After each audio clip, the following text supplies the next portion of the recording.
Апа менин кечирегер дейм.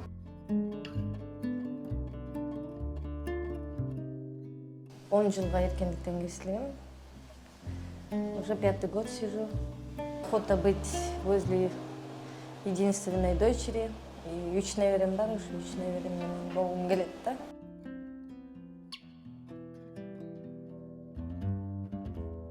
Ну, биз биякта эмеде жилкада жашабайбыз, биякта жашайбыз да.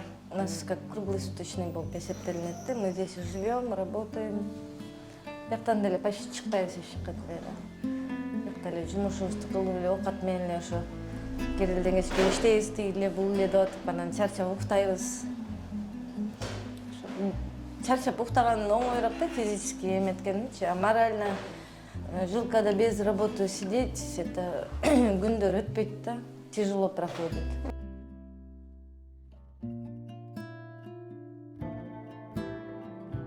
Ну, в компании сидели вот, слово за слово. Мен подружкамды защищать этип эле койгом, и он начал материть, төшкө чапкылап эле уруп.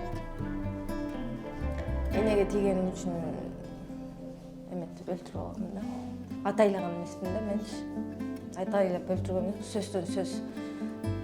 Мени сөксөң да энемди сөкпөгүн десем, эмне кыла аласың деп дальше кол көтөрүп, энең деп сөккөн да. Ошо эркектер азыраак аял кишиге эметсе, жаман сүйлөсө, вот я бы рада была бы за вот это всё.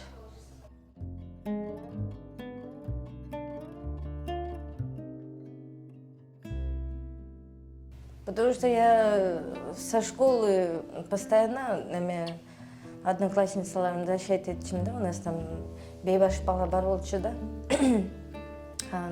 Уруп эле, түртүп эле, эметти чачтарын жулуп эле эметкенде я всегда классташтарымды женского пола защищала всегда.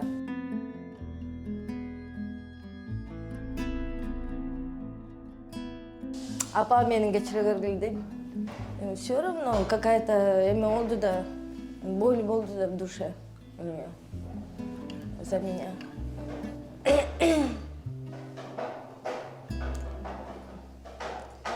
Билбейм, насчет мамы я не могу, когда вот это речь. Ошо менен жеңилдеймби, жеңилдебеймби, это уже апамдын өзүнүн душасында. Если она умом и сердцем простит, эне деген кечирет. Карга деле баласын аппагым деп эмдеткен.